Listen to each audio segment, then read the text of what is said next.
Well, hello, Bruce. How you Nice to doing? see you. Yeah, thanks for coming on.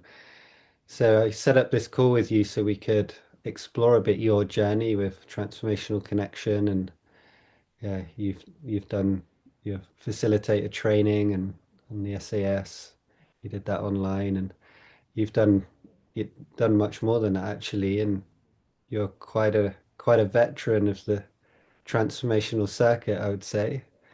Uh, Amazing body worker. You've treated me to some sessions. That was quite a beautiful experience. And yeah, you've done a lot of different modalities. So I just thought it'd be cool for us to explore a bit about your journey and yeah, what you've learned along the way and experienced. Hmm. Yeah, so you're taking it Yeah, from we have a little group that's been meeting on Sundays every week pretty much, and this week a little more often.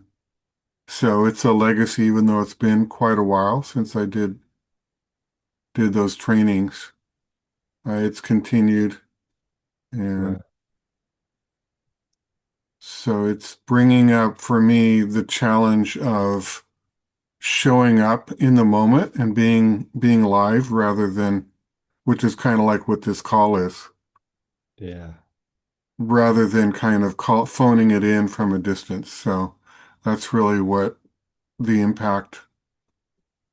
Mm. And doing the online training, the online SAS was, I did two of those. Yeah. And I called up John first and just challenged him in 30 minutes. And could he deal with me being completely myself? And he could. And so that's why I signed up. It's Yeah. He was really there every moment. It wasn't like he was trying to market or sell. It's just he's there. Mm. And so that's really what the training brought me to over time, and it's still working in me. So Yeah. quite a touching process for me, quite deep. Yeah. Well, I mean, yeah, we've had also a week together doing surrendered leadership, and so yeah, feel like yeah, a closeness with you now, personal as well as practice. Um, the thing that like feels most alive for me is just curiosity about the first time you came in contact with the practice, like what that was like, and because Hmm. I'm sure it was at a point you'd already done quite a lot else, but yeah, I just wonder what that first hit was. Yeah, I'd done some circling kind of work before, but it was a little more impromptu and not as rigorous. And so, like I said, meeting John was really my first hit of that. And um, Hmm.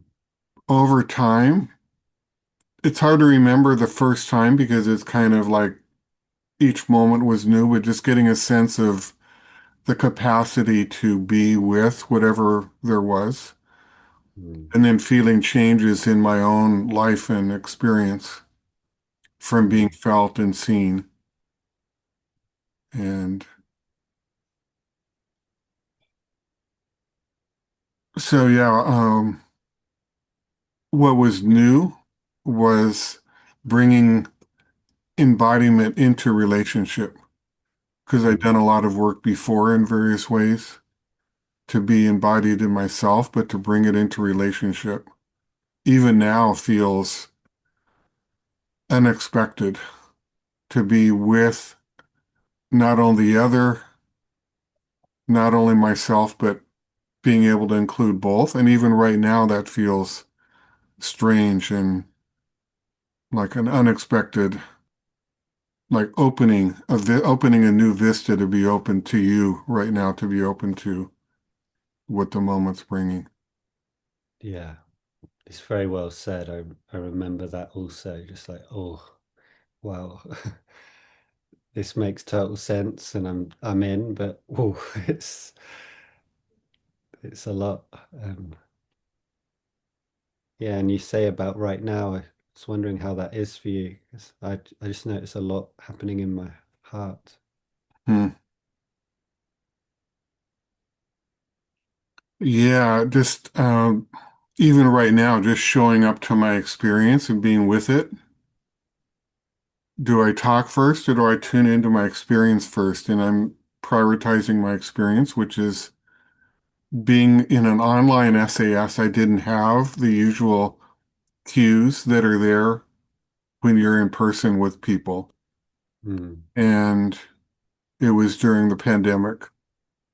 So I didn't really have a choice, but there's something spare or, those constraints somehow that first principle that I'm calling the first principle of tuning into the level of sensation, staying at that level. mm, Because on Zoom, there's nothing else really that's that helpful. You do get some visual, but visual alone isn't enough to really feel connected like I am in person. But bringing in that sensation, the infinite can come in through sensation, through tone of voice, through all of the cues that are there. And it's such a narrow thing, that sensation alone, that it trains it in a way that in person may be easier to kind of escape and avoid.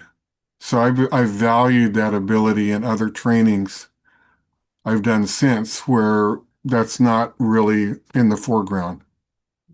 yeah. So that is, yeah, that's really the high point that I'm continuing to value from that training and how it's changed my ability to show up Mm, and just express what my experience is and then let it go, release it. And then maybe I don't have much other than my sensation, but if I can speak from that, the yeah. other person can, like you can share what's alive for you, and there's something magical that can expand in that space. And it's so simple, but like I like it the way you named it. Like this is kind of the first principle of like if you can really, because for someone who hasn't done meditation before or something, it might not make total sense, but it's you just bring your attention to that level where it's the direct experience. It's what's right here, that it's unarguable that this is what's here. Hmm.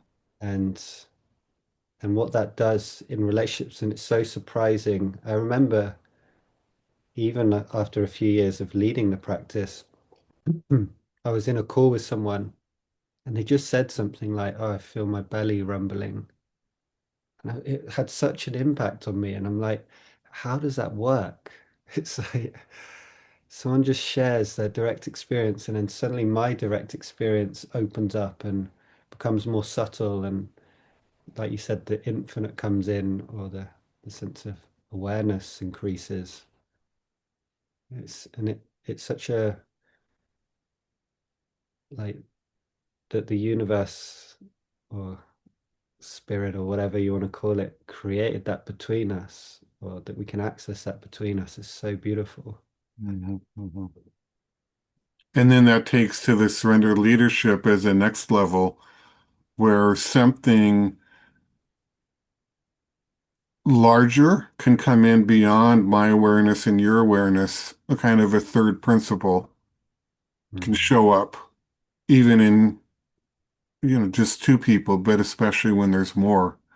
And I find that over and over again that where did this come from? And it hits so deep and it's nothing any of us would have thought to go to or want to go to. But once we're there, we're going, wow, what a gift. And what was it like for you early on with surrendered leadership? Because some people they they get like this wow experience of connection. It's like, oh wow. But then we like sink into that presence in a group, and we're following this kind of, like you said, this subtle unfolding, which you don't know where it's going to take you, and it surprises you. But that can be like quite like new and challenging for some people sometimes to get what it is that it's actually unfolding. How was that for you? Hmm. And There's it, yeah. there's so many different dimensions to how I look at surrendered leadership.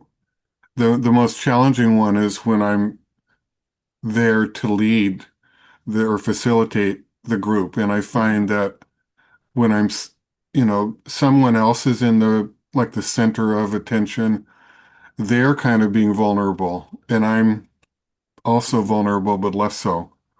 But when I'm facilitating surrendered leadership, I found over and over that I don't like this. I have to show up in ways I have never shown up before. I remember on a Wednesday, halfway through the week of surrendered leadership, that I have no clue how to do this. I woke up in the morning and I have no clue how to show up fully Mm, naked, fully present, because that's really what it seems it's called for. And it's different than the birthday circle kind. I mean, it's different than the organic circle kind of thing where people are just kind of talking and nobody's really owning mm, their their leadership fully. And I find in that surrender leadership training that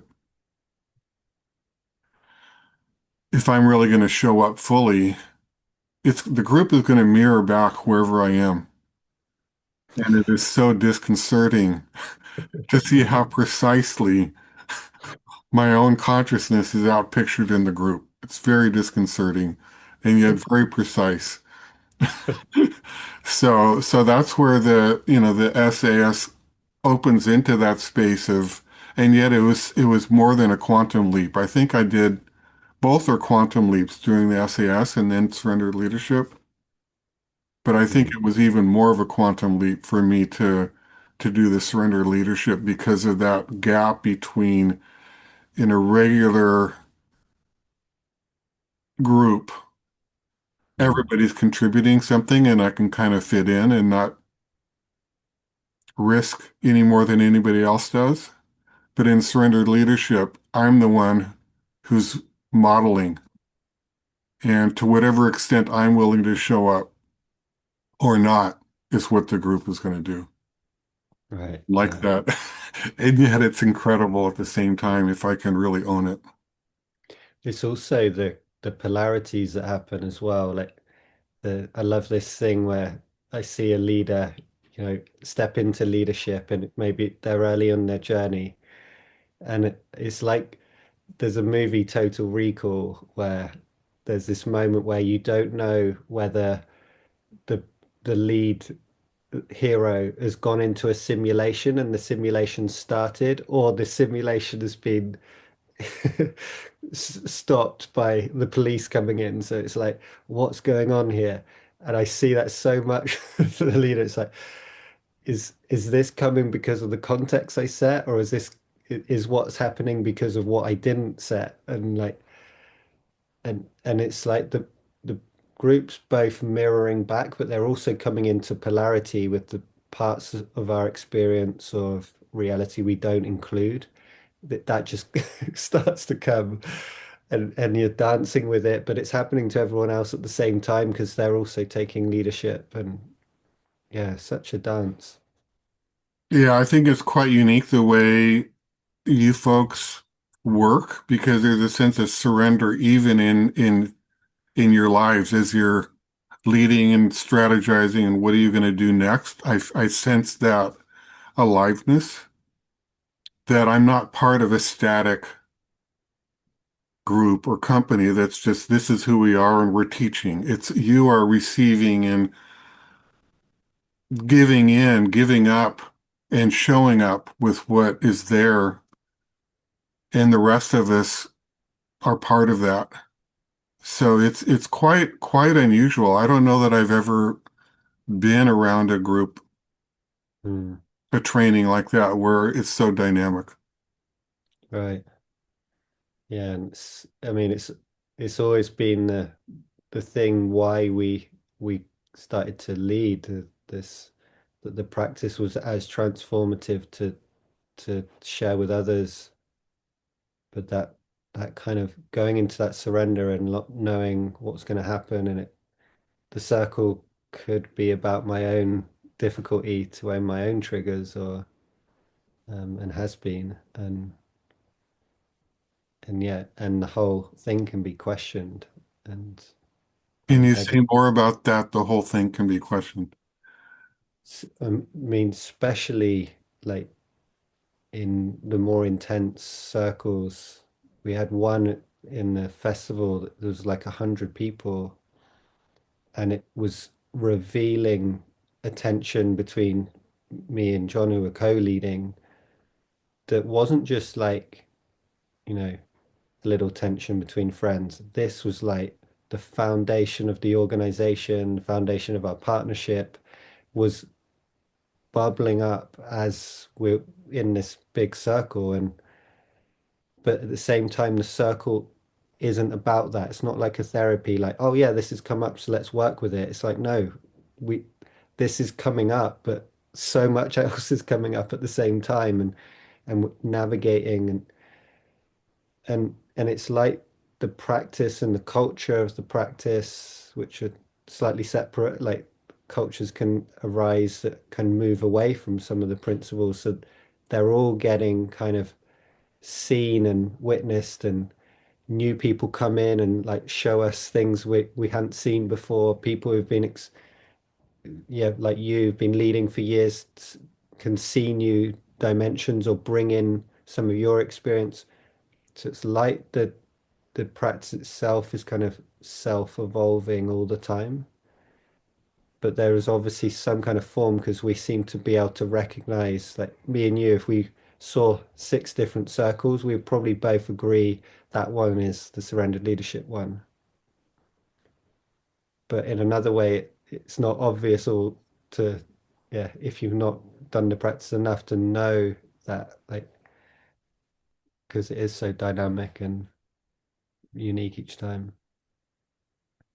Yeah, I'm just wondering, as you're speaking, I'm getting a sense in my chest of, what is it that makes it what it is? What's that? And for me, it's something larger. It's like I have my usual individual self that's kind of separate, and I Mhm. can maintain that sense.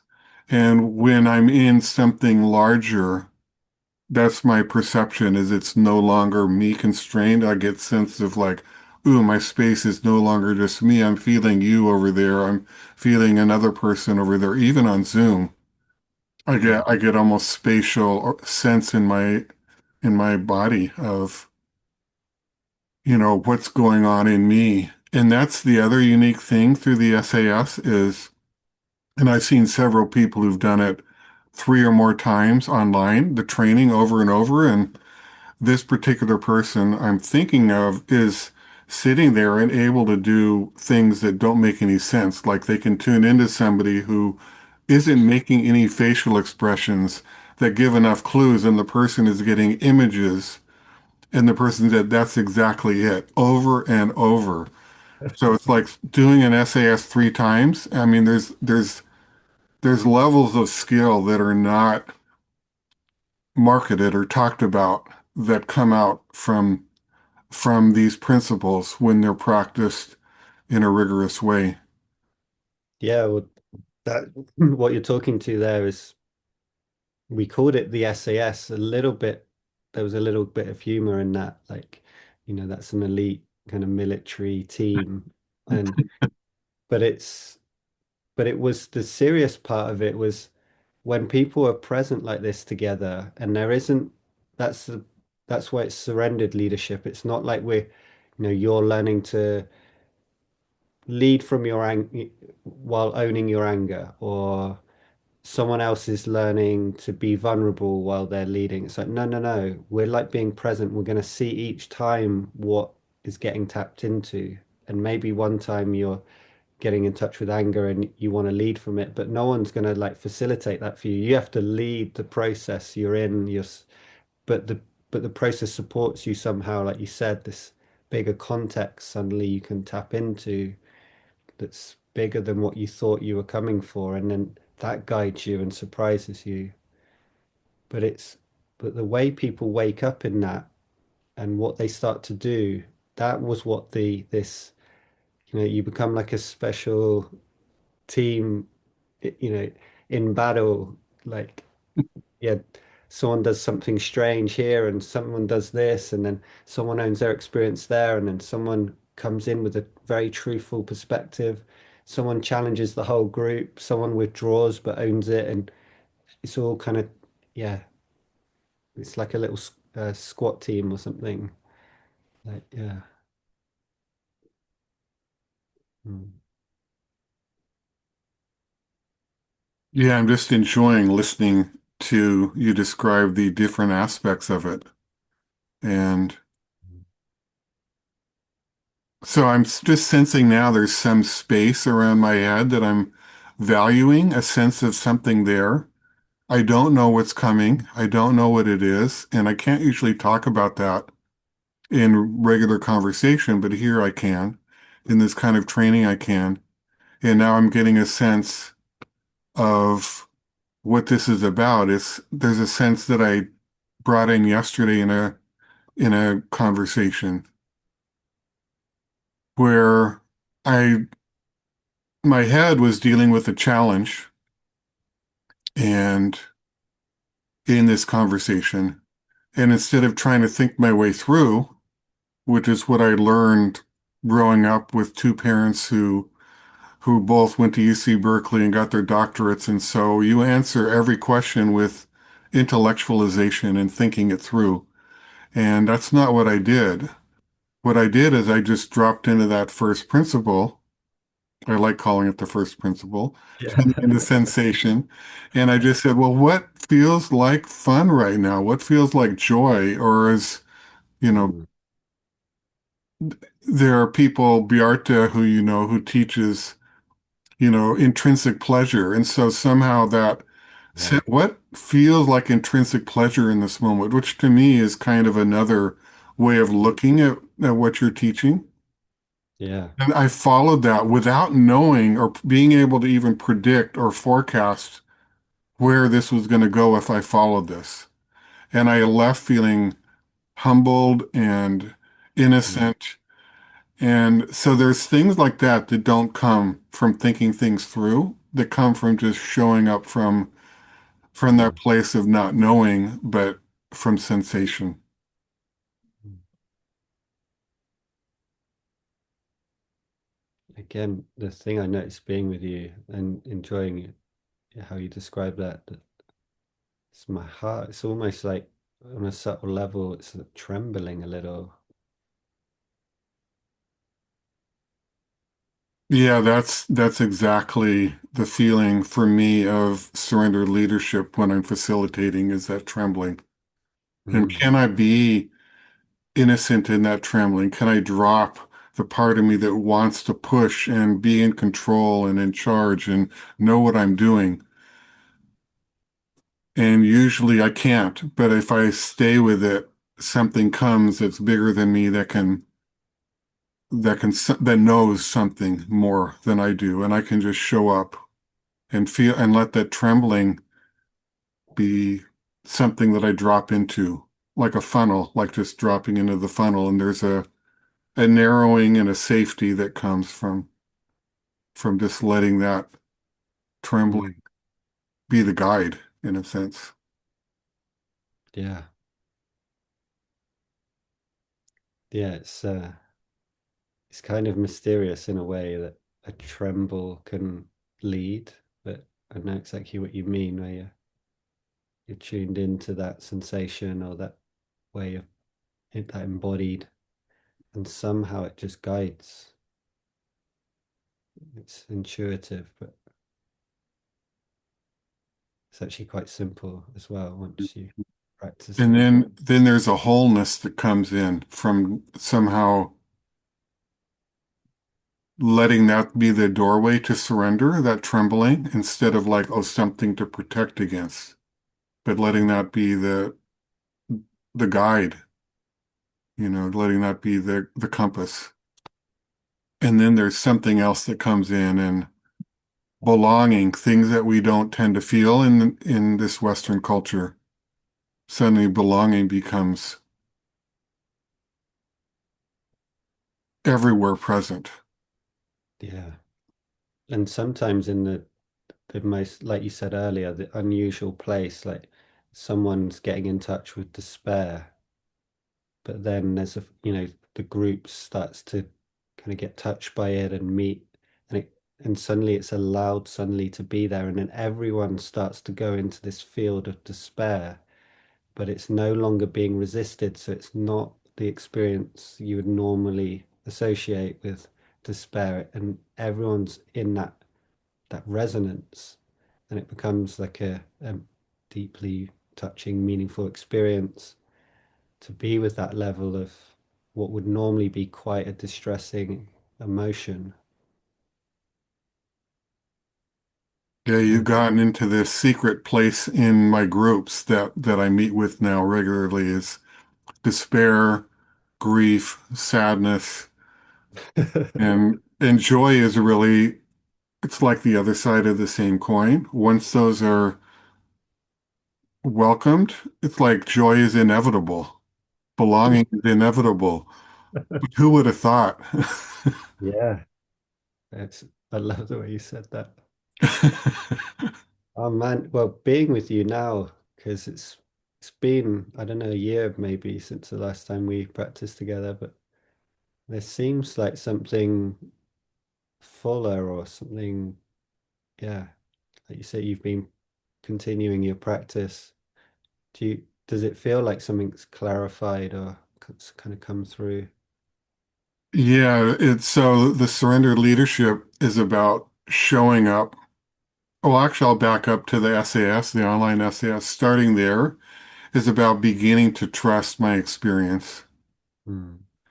And then the surrender leadership is not only trusting it, but living through that trembling heart, letting that trembling heart be in charge rather than the attempt to dominate or control or whatever. And Hmm. so now, here it is a year later from the three surrender leadership trainings that I've done. And so now I'm finding, oh, it's going into the world. I've actually started creating a team to go out and to work in the Los Angeles area. So that's just been going for a couple of months. So it's scary. I'm not used to a trembling heart when it's actually showing up in the world. I'm used to that maybe, Yeah. maybe not in surrendered leadership, but to bring it into the world is really where I'm at now, and it's scary, I can tell you that. And I can feel just in our conversation, it's helping me realize that can I bring this trembling heart into what I'm used to bringing into the world in a controlled way, and I know what I'm doing, and trying to act confident. Can I bring it in a different way, which is, I guess, what you guys have been doing all along. Yeah. Well, bit by bit, but it was almost like this is what the practice was kind of pulling us towards, and and when we often resisted or struggled or met our own blind spots, which were inevitable, we would we would get symptoms from that, or something would show up. It would internally or externally, like if once you've kind of, yeah, if your basic underlying thing is I want to trust like something deeper and trust the goodness in kind of the essence of life, and that can sound kind of very spiritual in a sense, but it's more just like yeah, if I'm feeling despair, if I'm feeling trembling, if I'm feeling withdrawn, if I'm feeling powerful, if that's what's here right now, can I align with that and see where it's going to take me? Mhm, mhm, mhm. Yeah. So one of the big things that's come in this new team that's emerging is realizing the doorway for me is not doing it myself. which is what I've learned through my life in school to get good grades, to get recognition. It's about doing it yourself. Mm, And, I've seen people in the beginning of books saying, I want to credit all these other people. And I didn't know quite what to do with that. But now it's an experience. And I think the SAS was the beginning of that process. Surrendered leadership, the continuation. And now it's actually true in my life that the doorway for any issue is through connection. And yeah. that is completely new for me. And I'm still, trembling with that experience. I won't call it a truth. It's just that's my experience now. That's what Mm, opens the door to answers or resolution or solution. The sense of solution in chemistry. It's like you have a substance, a powder that dissolves and melts, becomes fluid.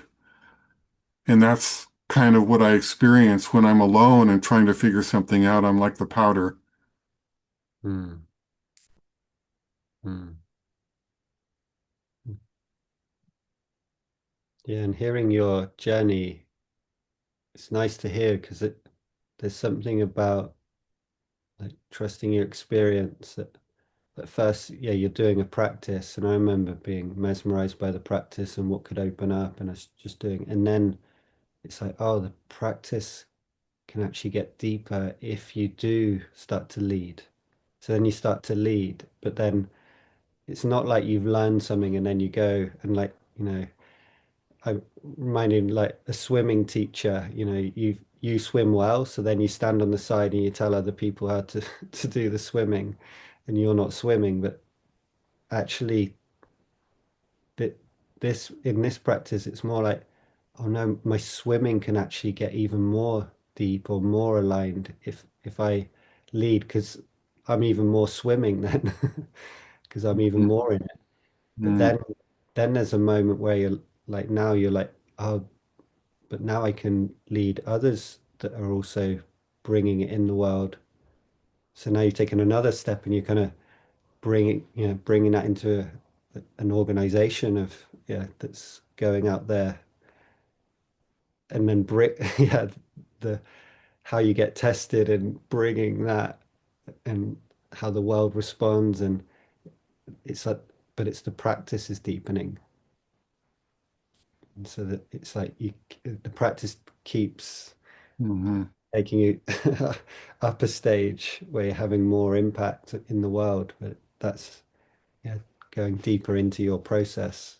Mm-hmm. I have two parts. One part in my thinking is freaking out, going, no! And then at the same time, my experience, which now I've learning to trust and it's there, is complete a complete sense of being held. Like there's Mm, a warmth around me. There's a sense of I'm not alone somehow, even though we're all alone in some way. We're born and we die alone. And yet somehow, as you talk about these challenges get larger as we emerge into the next moment naturally without even realizing it sometimes. And a new moment opens and it's like this is the direction I want to go. This is where that intrinsic pleasure or that joy is, even if it's despair. Despair has mm. joy when I'm really with it. Grief has joy in the very center of it if I'm with it, but my pattern is no, I want to get out of here. So I'm feeling a little bit of that as you're describing that process that's daunting for my thinking mind, but feeling of complete embrace at the same time. Well, it's so nice to speak with you. And the last thing I want to ask you just before we finish is more like, I suppose it's more to your intuition. Like, is there anything you want to share just in this call where we're, yeah, Mm, exploring your journey and, yeah, your practice and now leading the practice in the world? Like, is there anything thing that comes to you you'd like to say? Yeah, just the integrity of not only being within the training context, but also of knowing you folks are living it moment by moment and not sacrificing any of the principles because you can't, like you just said, it comes up to bite you. So to me, that oneness of your commitment to showing up plus being in the process to me is very, very unusual. And Mm, that's the greatest gift that I value from knowing you folks and being with you is that role modeling. Yeah. mm. I appreciate you sharing that, and also, yeah, what comes up in me is the imperfection of my commitment, uh and yet I've found so much grace in that recently, where it's like the acknowledgement of uh yeah, my own struggle or lack of awareness sometimes, or difficulty in surrendering actually, which is the thing that feels a more true place to come from in, or it is just how it's been. And there's so many wonderful gifts along the way and new capacities and like some of the things that I can experience, psychedelic like experiences, but just with, my wife having a cup of tea in the morning, or and but still like catching myself resisting and being triggered and struggling to own that. And Hmm. I'm sure that's going to continue also to keep discovering what I don't realize about myself. Yeah, but the grace you're mentioning to me is also there. It's like, oh, I'm hitting a wall. I'm, everything you can imagine. And yet at the same time, there's a grace from, to me, that surrender process of showing up. There's some beauty in the Yeah, grace, even with being humbled or humiliated sometimes. yeah. And that's also the thing I also like. To me, the best proof of the practice is not just the people I've seen who've stayed committed to it and what's happened to them, but it's also myself, because it's like some people who have just met me now, they'll see me in a group and they're like, you know, oh, you can meet people in this way, and you can stay with yourself, and like, I wish I could do that. And I'm like, yeah, you should have seen me before I was doing the practice. I was spiky, and I mean, you could have seen I had some of the capacities that grew, like they were at their earlier stage, but I couldn't uh, be vulnerable while leading. Like I needed the practice to be able to do that. It's not like a gift I was given. Like the practice enables, yeah, this softening of the heart, or the humility when, yeah, inevitably I'm getting triggered, and even if I've like struggled with that, and being able to speak directly from my experience that, yeah, I couldn't do those things before. Yeah, I'm loving what you're saying about, the gift comes of grace and healing and all that just from putting in the reps, just showing up. And the SAS, for me, online had enough of that intensity, meeting one-on-one with someone every week, meeting in a small group every week, meeting in the 3 hours every week with a whole group. And then, I mean, it just brings up so much. And you don't really have to be oriented because you're going through this. And to me, my whole life is kind of twisting around.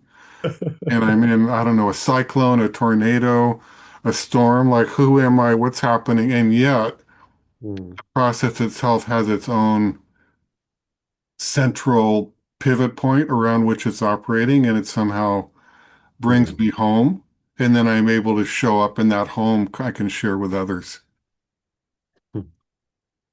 Well, that seems a very good, yeah, very good way to, yeah, bring us home. Uh, yeah, thanks, Bruce, for yeah, sharing your experience, and yeah, I'm very grateful for the journey we've been on, and it's so good to hear about, yeah, what you're doing in LA. Look forward to hearing how that unfolds more. Yeah, and thanks for the training that's brought me to places that I wouldn't have expected, where there's a much larger Mm, space for me to live. And I have friends that are much deeper than before that I can trust. And there's mm, a consistency about those friendships. There's a level that before it felt, can I trust this person? Can I trust myself? And somehow there's a mm, stability, a solid grounding, an earthing sense that my friendships seem to land in. That's really what I'm resonating with now. It's different. So thank you. yeah. Big love, Brucey, and yeah, till we play again.